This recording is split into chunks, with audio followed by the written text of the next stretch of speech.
आपका कोई काम थोड़ा सा बिगड़ जाता है, आप उस समय ये सब विचार मत करने लग जाया करो, ओहो वो अमरनाथ में महादेव पर मैंने जल चढ़ाया था, उस समय ये नहीं चढ़ाया मैंने, इसीलिए शायद मेरे काम बिगड़ रहे हैं। वहां देवी देवता पर मैंने ये वस्तु चढ़ा दी थी, तब पुजारी जी मुझसे कह गए थे कि ये भी कर देना, मैं तो करना भूल, उसी वजह से काम। ऐसा कुछ नहीं है, देवता इतने खाली नहीं बैठे कि आप उन पे कुछ नहीं चढ़ाओगे तो ही वो आपको कष्ट देंगे, तो ही आपके जीवन में संकट आएगा। 33 कोटि देवताओं को एक हमारे करने से कोई क्रिया लगती हो ऐसा नहीं है, और हमने कुछ नहीं किया तो उससे देवता नाराज होकर के हमको कष्ट दें, ऐसा देवताओं का स्वभाव नहीं है। क्षमा कीजिएगा, मैं मंच से कह रहा हूं, कई बार कई परिवारों में ऐसा सुना जाता है कि किसी को देवी आ गई, किसी को देवता आ गए, और वो कह रहे हैं कि तुमने मेरा जोत नहीं जलाई थी, तुमने मेरी ये नहीं किया था, ऐसा हुआ। ये साइकोलॉजी है, देवताओं पे इतना समय नहीं कि वो आपके ऊपर आवे। हमारी विचारधारा बन जाती है ऐसी कि हमारे ऊपर देवी देवता आ गए। हम इतने पवित्र हैं, इतने शुद्ध हैं हम अंदर से कि देवता आएंगे हमारे ऊपर।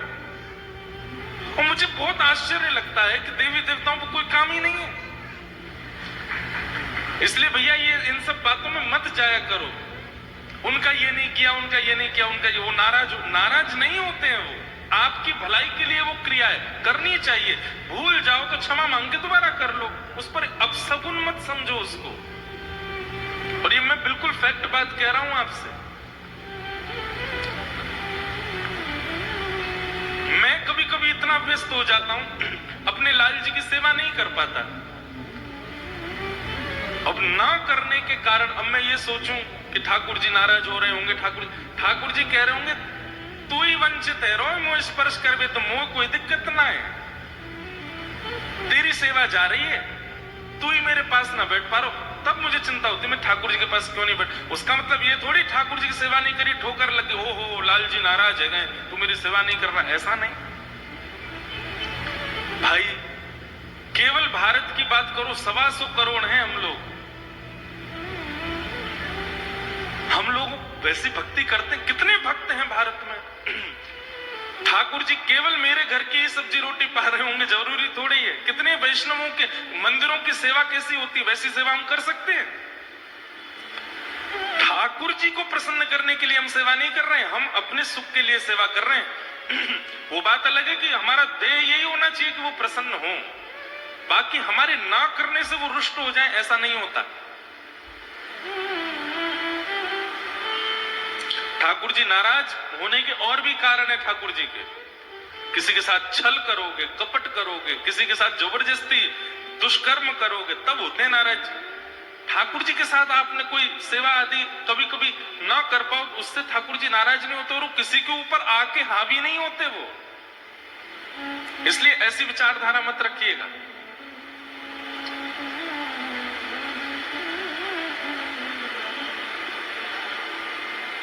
ठाकुर जी बोले भाई जिनकी शरण में आए हो पूर्ण रूपेण आओ, फिर चाहे जीवन में कैसी भी विपत्ति आए, कितने भी संकट आए, उनके प्रति आपका विश्वास नहीं डगमगाना चाहिए। शरणागति का मतलब क्या है? आप किसी की शरण में इसलिए गए हो कि अब चाहे जो हो जाए मैं इनका हूं, ये मेरे हैं।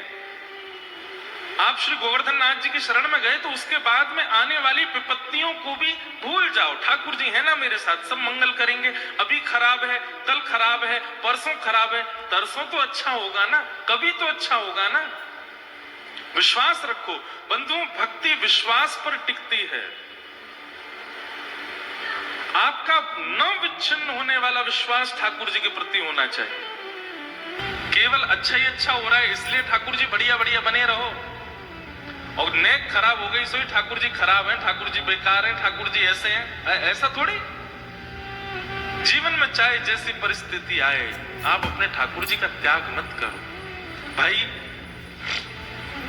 पुत्र चाहे जैसा हो, पुत्र कम बुद्धि वाला हो, पुत्र अपने शरीर से अपंग हो, पुत्र ठाकुर जी की कृपा से बहुत सुंदर हो, बहुत विद्वान हो, या फिर ठाकुर जी की अनंत कृपा से पुत्र संसार के लायक ना हो, कैसा भी हो, माता पिता त्याग दे क्या उसको?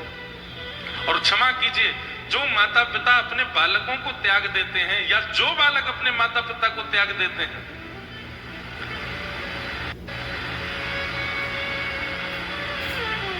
परिणाम अच्छा नहीं होगा। ना जाने कौन सी योनि और कितने कर्म उसको करने पड़ेंगे, कितनी योनियों में भटकना पड़ेगा उसको। इसी यही की बात है, मुझे स्मृति 4-5 दिन पहले ऊपर जब मैं प्रसाद पा रहा था साईं के घर पर, तो एक बहन आई छोटी सी लाली लेकर के, और मुझसे बोली महाराज जी इसका नामकरण कर दो, आज इसकी छठी है। मैंने कहा भाई छठी है और ये घर के बाहर कैसे घूम रही है लाली, अभी तो कुछ दिन घर में रहना चाहिए। लेकिन वो बोली कि महाराज जी इसकी छठी कर दो, और मुझे याद नहीं आ रहा कौन सा अक्षर दिया था, मैंने नामकरण किया उसका। हा? क्या क्या कोई सुन के बताओ क्या कह रहे साईं? विजयलक्ष्मी। कोई सुन के अच्छे से बताओ क्या कह रहे हैं? दिव्य लक्ष्मी, पता नहीं क्या नाम, तो मैंने कुछ और रखा था शायद, तो नामकरण किया। बात हाँ, 9 से नाम था, नित्या नाम रखा, लेकिन वो बालिका जब आई तो उस पर इतने सारे पैसा बरस गए, तो मैंने कहा नहीं इसका नाम और बड़ा करो, नित्य लक्ष्मी। तो नाम रखा नित्या, हमारी श्यामा जी का नाम है, और नित्या लक्ष्मी उसका लाली का नाम रखा। तो मैंने पता नहीं क्या पूछा था, कुछ पूछा, तो वो बोली कि महाराज जी ये मेरी पुत्री नहीं है, इनकी मां इनको छोड़ के चली गई, तो मैं इनको ले आई हूं। अब कारण जो भी रहा हो, उन्होंने कुछ भी कारण बताया, पर मन इतना ज्यादा विचलित हो गया, इतना ज्यादा मतलब भय से भर गया कि कैसे कोई छोड़ सकता है। ऐसे ही लोग माता पिता का त्याग कर देते, कैसे छोड़ सकते हैं? और जो लोग ये काम कर सकते हैं कि माता पिता को छोड़ दें, अपने बच्चों को छोड़ दें, वैसे तो माता पिता बहुत कम छोड़ते हैं, पर कहीं अब भी ऐसा होता हो तो वो ठाकुर जी को छोड़ दें, कौन सी बड़ी बात है? ठाकुर जी को भी छोड़ सकते हैं। हमें तो ऐसा लगता है भैया कि इस जन्म में यदि एक बार ठाकुर जी के चरण पकड़ लिए, फिर जीवन में कभी आप मत छोड़ना ठाकुर जी को। और कहीं आपने छोड़ दिया तो फिर अगले जन्म में शायद ऐसा ही होता होगा कि शायद माता पिता आपको छोड़ देते होंगे या आप माता पिता को छोड़ देते होंगे। ठाकुर जी का कभी त्याग मत करो, उन पर विश्वास रखो, चाहे जीवन में कैसी परिस्थिति आ जाए, कभी ठाकुर जी का त्याग मत करो।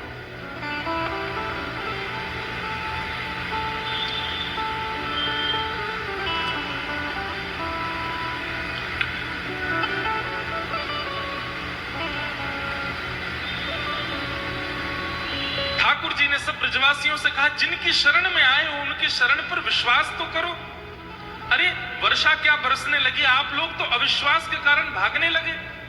अरे जिनकी शरण में आए उनसे प्रार्थना करो। तब सब ब्रजवासियों ने हाथ जोड़ करके प्रार्थना की है, चरण शरण ब्रजराज कुंवर के, चरण शरण ब्रजराज कुंवर के, हम विधि अविध कछु नहीं जानत। हे गोवर्धन नाथ, हम कुछ नहीं जानते, विधि क्या है अविधि क्या है, हम तो बस कर देते हैं। हम विधि अविध कछु नहीं जानत, रहत भरोसे श्री मुरलीधर के, चरण शरण ब्रजराज कुंवर के। सब ब्रजवासी प्रार्थना करने लगे। तभी 7 वर्ष के ठाकुर जी ने 7 कोस लंबे चौड़े गिरिराज पर्वत को दोनों भुजाओं से पहले तो एक तरफ से अधर किया, उठा लिया और भीतर प्रवेश करके अपने पाम हस्त की इकन्नी उंगली के नख पर श्री गिरिराज जी को धारण कर लिया। बोलो गोवर्धन नाथ की, गिरिराज धरण की। ठाकुर जी ने गिरिराज जी धारण कर लिए। अब तो गिरिराज जी ऐसे पेंडुलम की तरह यूं घूम रहे हैं, बीच में ठाकुर जी खड़े हैं गिरिराज जी धारण करके। सब ब्रजवासी अपने अपने डंडा लेकर के पहुंच गए, सबने अपनी अपनी छड़ी लगा ली और छड़ी लगा करके गिरिराज जी, ये जो हम जय जयकार बोलते हैं, पूछरी के लौटा की हुप हुप प्यारे, इसका अर्थ क्या है? इसका अर्थ यही है, ठाकुर जी को बहुत अच्छी लगती है जय जयकार। जब गिरिराज जी ऐसे ठाकुर जी बीच में खड़े हैं, दामाडोल हैन लगे, तो जा तरफ गिरिराज जी झुके वही तरफ तो ब्रजवासी अपनी अपनी छड़ी लगावे और छड़ी लगा करके जैसे जोर लगा के हई सा हम लोग बोलते हैं आजकल, ऐसे सब ब्रजवासी जोर जोर से अपनी छड़ी लगा करके हुप हुप ऊपर करें गिरिराज जी को। और जैसे ही गिरिराज जी ऊपर रह जाएं, सब कहें बोलो प्यारे की जय हो, प्यारे की जय हो। इसीलिए ये जय जयकार है, पूछरी के लौटा की हुप हुप प्यारे। या तरफ से गिरिराज जी को उठावे, या तरफ से गिरिराज जी को उठावे, बीच में ठाकुर जी अपनी कन्नी उंगली लगा करके खड़े हैं धारण करके। सब ब्रजवासी बोले लाला हमने अपनी अपनी छड़ी लगा ली है, तू अपनी उंगली नीचे कर ले। ठाकुर जी बोले क्या कह रहे हो? बोले अपनी उंगली नीचे कर ले, हमने छड़ी लगा दी, गिरिराज जी टिक गए। लाला हम सबन की छड़ी पर गिरिराज जी टिक गए। ठाकुर जी बोले मतलब तुम्हारी छड़ी पर टिक रहे हैं गिरिराज जी? भाई 7 कोस लंबे चौड़े, मतलब 21 किलोमीटर लंबे, 21 किलोमीटर चौड़े गिरिराज जी तुम्हारी छड़ी पर टिक रहे हैं। मधुमंगल श्रीराम बोलो तो का तेरी उंगली पर टिक रहे हैं जी? ठाकुर जी बोले और नहीं तो का मेरी उंगली पे ही टिक रहे हैं ये। ब्रजवासी बोले लाला देख तू बात न मत बनाए कर, हम बे तेरी नेक सी उंगली, नेक सो लाला, नेक सो हाथ, नेक सी उंगली, और वह ऐसे लगा खड़ो जैसे यही ना उठा रखे का, नीचे कर ले यार, बात न मत बना, हमने अपनी छड़ी लगा ली है। ठाकुर जी बोले तुमको विश्वास ना है रो मैंने उठा रखे हैं? बोले ना लाला हमें विश्वास ना है, तू उंगली नीचे कर, हमारी सब छड़ी पर टिक रहे और तू अब नीचे आजा, बैठ जा नीचे। ठाकुर जी मुस्कुराने लगे, बोले भैया जय हो ब्रजवासी इनकी, इनके सामने कछु भी कर लो। प्रेम का ये स्वरूप है बंधुओं, प्रेम जिससे हम करते हैं वो चाहे जितनी बड़ी लीला कर ले, हमारे प्रसन्नता में नेत्र सजल हो जाएंगे, हम प्रसन्न हो जाएंगे, पर उसकी प्रभुता हम स्वीकार नहीं करते। प्रेम का स्वरूप होता है। ठाकुर जी बोले तो भैया संभालो सब, मैं उंगली नीचे कर रहा हूं अपनी। ठाकुर जी ने जैसे ही उंगली नीचे करी, महाराज चट चट चट चट सबकी छड़ियां टूटने लगी। अरे लाला लाला संभाल संभाल संभाल। ठाकुर जी ने फिर से अपनी उंगली लगाई, अब तो सबन की छड़ी टूट गई, सब अपनी छड़ी देख रहे हैं, बोले अरे इतने मोटे मोटे हमारे बांस के डंडा टूट गए और अब दूर दूर तक कोई छड़ी नहीं है, अकेले ठाकुर जी अपनी इकन्नी उंगली पर धारण करके खड़े। ब्रजवासियों को विश्वास नहीं हो रहा। ठाकुर जी तो मंद मंद मुस्कुरा रहे हैं, कही मैं तो कह रहा हूं कि मैंने धारण कर रखे हैं। लाला ये सांची तेने धारण कर रखे हैं? बोले हम बे कैसे? तेरी उंगली में इतना बल कहां से आ गो लाला? तेने इतना बड़ा पर्वत कैसे उठा लियो? ठाकुर जी बोले हम जय जय हैं कि हमारे ऊपर टिक रहो है। अरे हम तो बचपन से ही कहते आए हैं, मैया ते कही, बाबा ते कही, सब सखियन ते कही, मैं ही जय जय हूं, कोई माने ही ना है, हम जय जय हैं। ठाकुर जी ने जैसे ही धारण कियो, सब ब्रजवासी बोले लाला तू जो कहोगे सबरी बात मानेंगे, लेकिन यह ना मानेंगे कि तू जय जय, तू जय जय ना है। ठाकुर जी बोले या मानवे में कहा तुम्हें दिक्कत आ रही है? अरे मैं ही पर ब्रह्म हूं, मैं ही नाथ हूं, मैं ही त्रिलोकी नाथ हूं, मैं ही नारायण हूं, मैं ही सुदर्शन चक्रधारी। चल चल बात मत बनावे, इन सब बात न मत करे। ये मान लेंगे कि तेरी उंगली पे गिरिराज जी टिक रहे, लेकिन ये नहीं मानेंगे कि तू जय जय, तू भगवान थोड़ी लाला, तू तो हमारा लाला है, तू तो हमारा नेक्सस कन्हैया है, तू भगवान थोड़ी है। ठाकुर जी के नेत्र सजल हो गए। लाला तू जय जय तो ना है, लेकिन यूं बता दे तेरी उंगली में त्रिशक्ति कैसे आई? मधुमंगल श्री दामा बोले हमें बता दे, वो कल ते हम उठा ले करेंगे। लाला बता दो दे कैसे आई शक्ति। ठाकुर जी बोले ये स्वीकार कभी नहीं कर सकते कि मैं भगवान। और बंधुओं, मैं कथा में बार बार इस बात को कहता हूं कि ब्रजवासियों से ठाकुर जी का इतना प्रेम इसलिए हुआ क्योंकि ब्रजवासियों के सामने इतने चमत्कार कर दिए, ठाकुर जी ने प्रमाणित कर दिया कि वो भगवान है। लेकिन फिर भी ब्रजवासियों के प्रेम ने ठाकुर जी को लाला ही रहने दिया, कभी भगवान के रूप में परिवर्तित होने नहीं दिया। इसलिए ब्रजवासी अति प्रिय हैं ठाकुर जी को। अभी भी कह रहे हैं लाला सच्ची जल्दी बता तेरी उंगली में ताकत कैसे आई? ठाकुर जी बोले जे बोलूं कि मैं जय जाऊं तो तुम्हें मानना ना है। अब दूसरों का तरीका बताऊं मेरी उंगली में कहां से आई ताकत? लेकिन फिर ठाकुर जी कहते हैं हमारे ब्रज का बड़ा प्रसिद्ध भाव, कछु माखन को बल बढ़ो। ठाकुर जी उत्तर दे रहे हैं उंगली में ताकत कहां से आई? कछु माखन को बल बढ़ो और कछु गोपन करी सहाय। श्री राधे जू की कृपा सो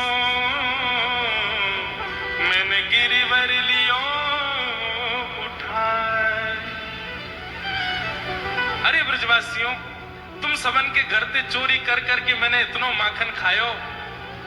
आप सबन के बल से निकारो भयो वो माखन, आप सबन के प्रेम से निकरो भयो वो माखन, वो इतना पौष्टिक माखन मैंने चोरी कर करके खायो, वही को बल मेरी उंगली में आए गयो। और इतना बल काफी ना है गिरिराज जी उठावे को, तो दूसरा बल मुंह पे कहां आयो? कछु गोपन करी सहाय। आप सब गोप ग्वाल ब्रजवासी ने मेरी बड़ी सहायता करी। ब्रजवासी बोले लाला हम तो सहायता कर रहे, छड़ी लगा खड़े, छड़ी टूट गई हमारी, हमने तो कुछ सहायता करी ना। लाला हमने कहां सहायता करी तेरी? ठाकुर जी बोले अरे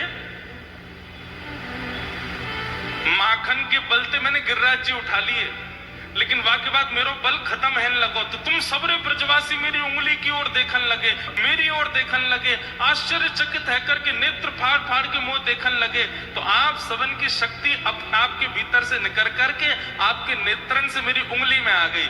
लाखों ब्रजवासी की शक्ति एक उंगली में आ गई और मैंने गिरिराज जी उठा लिए। अब देखो आज का व्यक्ति अगर उसको ठाकुर जी ये बात बोलते वो मानता कभी? क्योंकि हम चतुर बहुत हैं, ब्रजवासियों की तरह सरल नहीं है हम। कितनी आश्चर्य की बात है, बहुत बढ़िया था कि उस समय हम आप नहीं थे ठाकुर जी के संग, नहीं तो इस बात को हम कभी स्वीकार नहीं करते। ठाकुर जी ये कहते थे तुम सबरे इनके देख हुए तो मुंह में बल आ गए हो। आज का पढ़ा लिखा बच्चा, ये कोई लॉजिक है, ये कोई साइंस है? हमारे देखने से तुम में ताकत कैसे आ गई? इससे तो हो ही नहीं सकता। इसीलिए भैया ठाकुर जी की प्राप्ति के लिए चतुर नहीं सरल होना पड़ेगा। जैसी ठाकुर जी ने कही आप सब सखान ने, आप सब ग्वाल बालन ने मेरी उंगली की ओर देखो, मुंह में ताकत आ गई। ब्रजवासी को ओ तभी तो हम कहें आजकल हम कमजोर कैसे है गए, आजकल घबराहट क्यों है रही है हमें? नेक चले और हम हाफ जाएं, इतना घी खामे, इतना मक्खन खामे, इतनी दही खामे, फिर भी हमारी ताकत कहां चली गई है? अब पता चली नंद को लाला ले गए है। चलो रे भैया 56 भोग खोलो सबरे। ठाकुर जी गिरिराज जी धारण करके खड़े और सब ब्रजवासी वहां 56 भोग खोल खोल के पा रहे हैं। बड़े बुजुर्ग बोले अरे तुम्हें शर्म नहीं आ रही? लाला हमारो गिरिराज जी धारण करके तुम यहाँ 56 भोग खा रहे हो।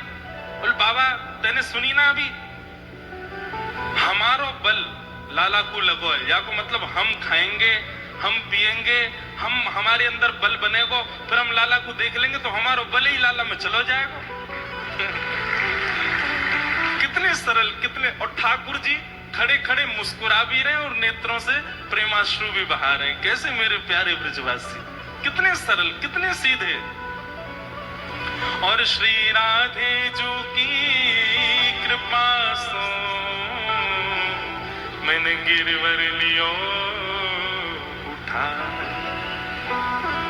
बंधुओं, वास्तव में तो ठाकुर जी खड़े हैं एक अन्नी उंगली लगा करके, पर जिस शिला पे ठाकुर जी खड़े हैं वह शिला के पीछे वृषभानु नंदिनी श्री किशोरी जी बरसाने वाली हमारी श्री राधा रानी वो भ्रकुटी टेढ़ी करके खड़ी हैं, अपनी भौएं ऊपर करके और अपलक नेत्रों से गिरिराज जी को देख रही हैं। श्री किशोरी जी के नेत्रों से एक दिव्य तेज प्रकट हो रहा है। वास्तव में गिरिराज जी तो किशोरी जी के नेत्रन के तेज पर टिके हुए हैं। असली गिरवरधारी तो हमारी श्यामा जी हैं।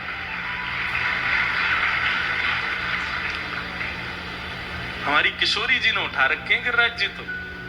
बंधुओं, ये राधा रानी कौन है? जब भगवान मोहिनी रूप धारण करके आए, ठाकुर जी का रूप इतना सुंदर था, इतना सुंदर था कि देवता सब ठाकुर जी पर मोहित हो गए, लेकिन सूर्य मोहित नहीं हुए। सूर्य के मन में यह भावना आई कि इतनी, सबको तो ये लगे इतनी सुंदर बेटी हो हमारी, पर सूर्य को लगा इतनी सुंदर पुत्री हो मेरी। मोहिनी भगवान को देख करके तब भगवान किसी से नहीं रीझे, लेकिन सूर्य से रीझ गए और सूर्य नारायण को कहा कि हे सूर्य नारायण, आपने जो भाव रखा है ना हमको पुत्री रूप में देखने का, हम द्वापर में कृष्ण अवतार धारण करेंगे तब आपका ये भाव पूर्ण करेंगे। सूर्य बोले, मुझे आपका अंश नहीं चाहिए, मुझे आप ही चाहिए संतान के रूप में। भगवान बोले कैसे होगा, सुनो तो सही पहले पूरी बात। भगवान बोले कैसे होगा, हम अवतार तो कृष्ण रूप में लेंगे और कृष्ण रूप में हम प्रश्नी और सुतपा, ये नंद बाबा वो देवकी और वसुदेव बन के आएंगे, उनके हम कृष्ण बन के जाएंगे। अब आपके यहाँ कैसे आ जाएं द्वापर में? या फिर प्रतीक्षा करो कि अगली बार सतयुग त्रेता जब आएगा तब आपके यहाँ संतान बनेंगे। तो सूर्य नारायण बोले नहीं नहीं भगवान, इसी द्वापर में ही आओ। ठाकुर जी बोले एक साथ दो अवतार कैसे हो पाएंगे? सूर्य नारायण बोले वो चिंता आपकी है, वो मेरी नहीं है, आप सोचो कैसे आओगे। तब ठाकुर जी ने विचार किया और बंधुओं, परब्रह्म परमात्मा साक्षात जगदीश्वर नारायण परब्रह्म विष्णु, वे परब्रह्म ही साक्षात कृष्ण के रूप में पधारे हैं, पर उनकी जो आह्लादनी शक्ति है, नारायण की जो वास्तविक शक्ति है, वही शक्ति ही श्री किशोरी जी के रूप में परिणत हुई है, किशोरी जी के रूप में आई। किशोरी जी कोई विलग नहीं है ठाकुर जी से, वो ठाकुर जी ही हैं, ठाकुर जी का ही पूर्ण बल है, ठाकुर जी का ही स्वभाव है, ठाकुर जी का ही। श्री कृष्ण का स्वभाव क्या, श्री कृष्ण का प्रेम कैसा, श्री कृष्ण के लक्षण क्या? बोले किशोरी जी। किशोरी जी और ठाकुर जी में कोई अंतर नहीं, वही हमारी किशोरी जी बनकर के आई। ऐसी हमारी राधा रानी। एक बहुत सुंदर पद है, अभी हम गाते हैं, आप सब लोग प्रेम से सुनना। हमारे ब्रज में दो रत्न हैं। पहला रत्न तो है मक्खन, ठाकुर जी ने बहू चुरा लियो, और दूसरे रत्न हमारी वृषभानु नंदिनी श्री राधा रानी, ठाकुर जी ने उनको भी हरण कर लियो। श्री परमानंद दास जी का पद है, बहुत भाव से गाते हैं। ओ ब्रज में रतन राधिका गोरी, ब्रज में रतन राधिका गोरी, ब्रज में रतन राधिका गोरी, ब्रज में रतन राधिका गोरी, राधिका गोरी, राधिका गोरी, राधिका गोरी, राधिका गोरी, राधिका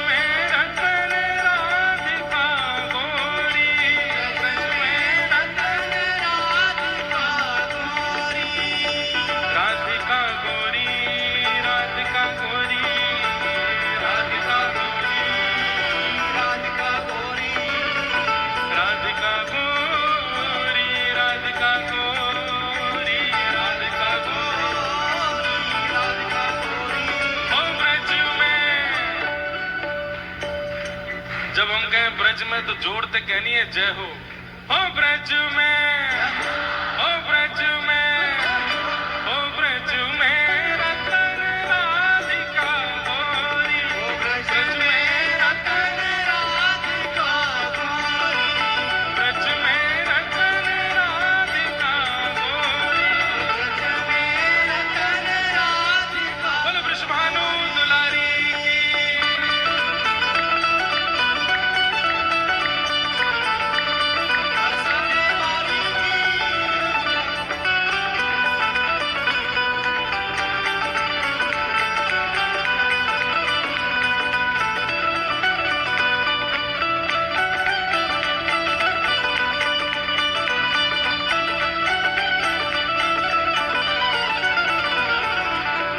हरिलीनी वृषभानु भवन ते, हरिलीनी वृषभानु ओ हरिलीनी वृषभानु भवन ते, हरिलीनी वृषभानु नंद सुवन करि चोरी,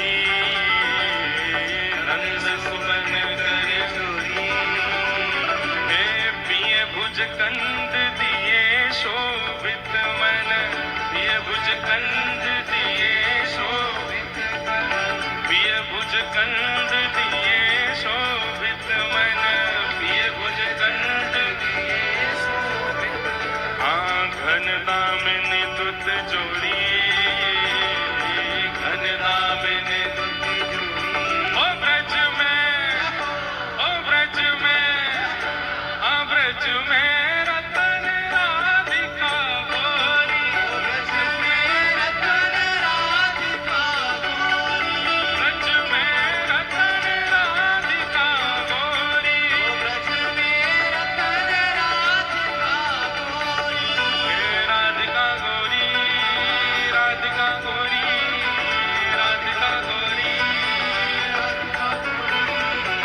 राधिका गोरी, राधिका गोरी, राधिका गोरी, राधिका गोरी, ओ ब्रज में, ओ ब्रज में, ओ ब्रज में रतन राधिका गोरी, ब्रज में रतन राधिका गोरी, हे ब्रज में रतन राधिका गोरी, ब्रज में रतन राधिका। श्री राधिका रानी की।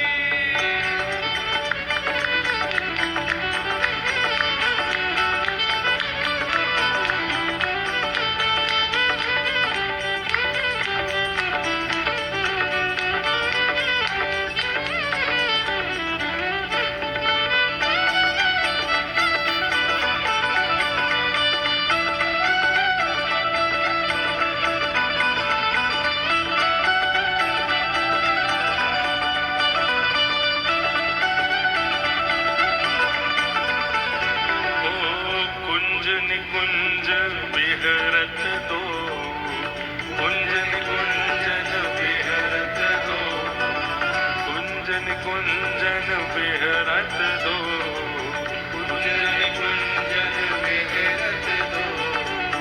और यमुना तट खोरी, और यमुना तट खोरी, ओ कृष्णदास प्रभु गिरधर नागर, कृष्णदास प्रभु गिरधर नागर, कृष्णदास प्रभु गिरधर नागर, कृष्णदास प्रभु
विराज जाओ।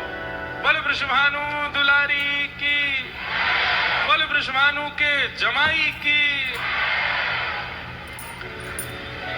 तो वास्तव में तो भैया गिरिराज जी हमारी श्यामा जी ने उठाए हैं। श्री राधे जू की कृपा सो मैंने गिरवर लियो उठाए। श्री किशोरी जी की कृपा से धारण किए। सब लोग विराज जाओ भैया, बिल्कुल शांति से अब कथा सुनो। गोवर्धन लीला हुई,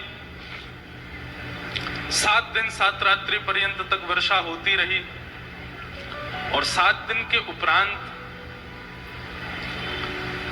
इंद्र को लगा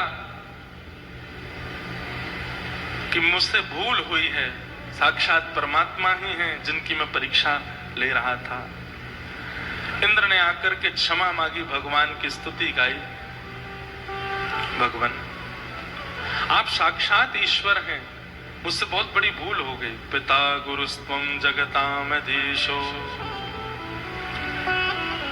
कि पिता गुरुस्त्वं जगतामधीशो, दुरत्ययः काल उपात्तदण्डः, हिताय स्वेच्छा तनुभिः समीहसे, मानं विधुन्वन् जगदीशमानिनाम्।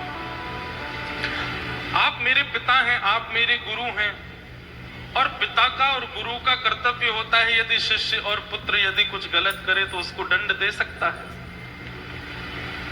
आप मुझे दंड दीजिए। ठाकुर जी बोले दंड नहीं देंगे, केवल इतना समझ लो कि ये तुम्हारी फर्स्ट वार्निंग है, आज के बाद ऐसा मत करना। भगवान ने इंद्र को क्षमा किया। गायों ने भगवान का नाम गोविंद रखा।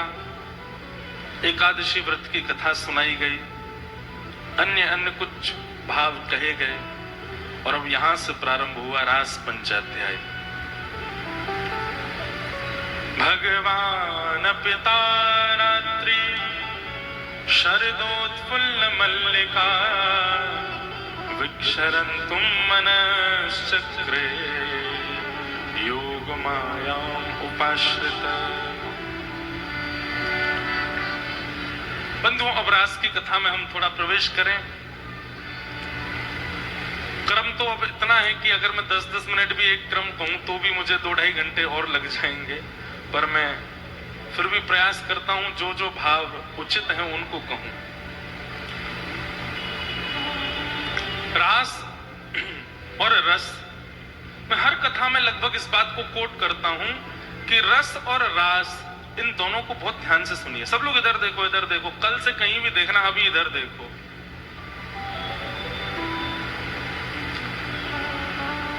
रस का मतलब होता है जब आप ठाकुर जी से मिलने के लिए क्रम करते हो, आप ठाकुर जी से मिलने के लिए योजनाएं बनाते हो, उन सब भावों को रस कहा जाता है। पर आपकी भक्ति से प्रसन्न होकर के जब ठाकुर जी आपसे मिलने का क्रम बनाते हैं, योजना बनाते हैं, उसी को रास कहते हैं। रस में और रास में यही अंतर है। अभी हम आप सब लोग रास में नहीं आए, अभी हम रस में हैं। कथा सुनने के लिए हम जाते हैं, वृंदावन हम जाते हैं, ठाकुर जी को देखने मंदिर हम जाते हैं, ठाकुर जी को रिझाने के लिए 56 भोग लगाते हैं, आदि आदि उत्सव, फूल बंगला करवाते हैं, ये सब रस है। लेकिन आपकी भक्ति से प्रसन्न होकर के जब ठाकुर जी आपके सामने आ जाएं तो उसको समझो वो रास है।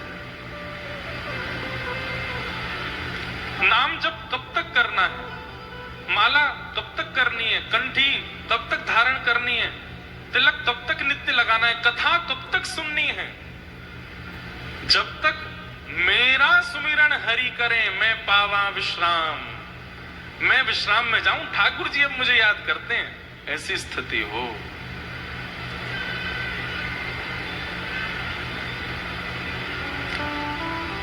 अच्छा, एक बात बताऊं, ठाकुर जी आपको याद करते हैं, इसका प्रमाण है कोई? हाँ, 2-3 प्रमाण है। क्या? संतन में मति, संतन में गति, संत चरण रज सदा लुभाने, गिरधर जब अपनों कर जाने।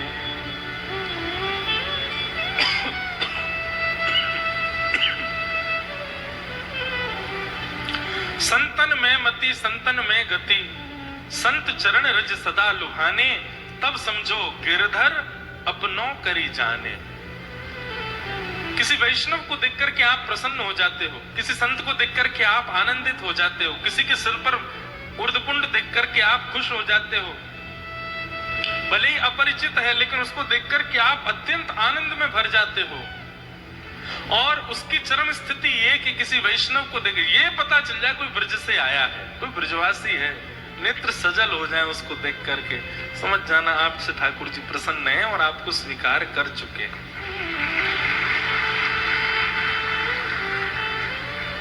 वैष्णवों को देख करके, ब्रजवासियों को देख करके, ठाकुर जी को भजवे वाले ऐसे प्रिय जनन को देख करके आपके चित्त में अत्यंत आह्लाद हो। जैसे अभी आपके चित्त में आह्लाद कब होता है? जब आप दाल पकवान देखते हो तो आह्लाद होता है, कोई बड़ा पाव देखता है तो उसको आह्लाद होता है, या जिस एक्टर को आप बहुत देखते हो वो सामने अचानक से आ जाए तो खुश हो जाते हो, ओहो आह्लाद, महाराज भाग रहे हैं उसके पीछे। ऐसा आह्लाद, ऐसा आनंद, और ऐसा नहीं इससे कई गुना बढ़िया, ये तो संसारी है, बेकार है। बस लगे अब परम सुख मिल गया मुझे, मैं उनसे मिल लिया जो ठाकुर जी के हैं। और इसका मतलब ये नहीं कि आप हमारे लिए सोचो ये बात या किसी अन्य कथा करने वाले के प्रति ऐसी भावना, ऐसा नहीं। अगल बगल में देखो, जिसके गले में कंठी माला हो, जिसके रूप स्वरूप को देख करके ऐसा लगता हो कि हाँ ये तो वैष्णव है, ये तो ठाकुर जी का है, उसको देख करके भी आपको उतनी प्रसन्नता हो जितनी प्रसन्नता किसी भगवत कथा करने वाले को देख के हो रही है, तब समझना।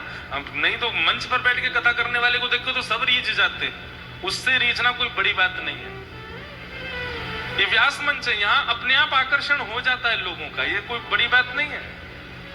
पर उसके प्रति आकर्षण होना जिसको आप जानते नहीं, जिसको कभी सुना नहीं, जो बस वैष्णव भेष में दिख गया फिर भी आपको अच्छा लगे, उसको देख करके प्रसन्नता हो, तब समझना आपको ठाकुर जी स्वीकार कर रहे हैं।